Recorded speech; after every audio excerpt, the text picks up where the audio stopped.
কেউ কথা রাখেনি। ৩৩ বছর কাটল, কেউ কথা রাখেনি। ছেলেবেলায় এক বষ্টমী তার আগমনী গান হঠাৎ থামিয়ে বলেছিল, শুক্লা দ্বাদশীর দিন অন্তরাটুকু শুনিয়ে যাবে। তারপর কত চন্দ্রভোগ অমাবস্যা চলে গেল, কিন্তু সেই বষ্টমী আর এলো না। ২৫ বছর প্রতীক্ষায় আছি।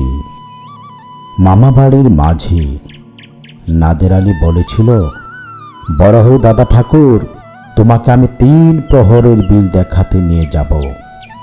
সেখানে পদ্ম ফুলের মাথায় সাপ আর ভ্রমর খেলা করে। নাদের আলী, আমি আর কত বড় হব?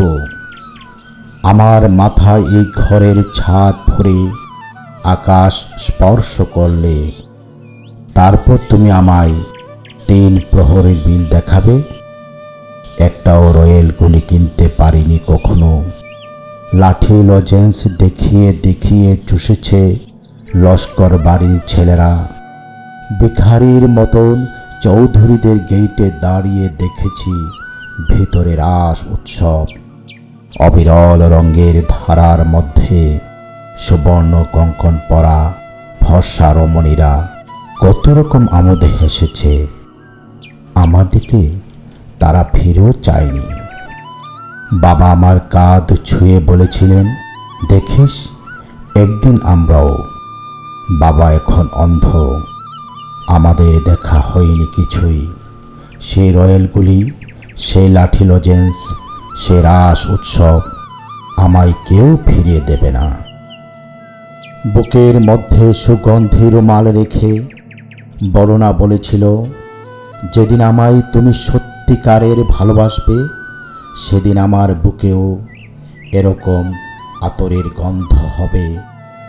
ভালোবাসার জন্য আমি হাতের মুঠোয় প্রাণ নিয়েছি।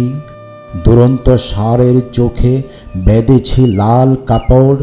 বিশ্ব সংসার তন্ন তন্ন করে খুঁজে এনেছি ১০৮টা নীল পদ্ম। তবু কথা রাখিনি বরুণা।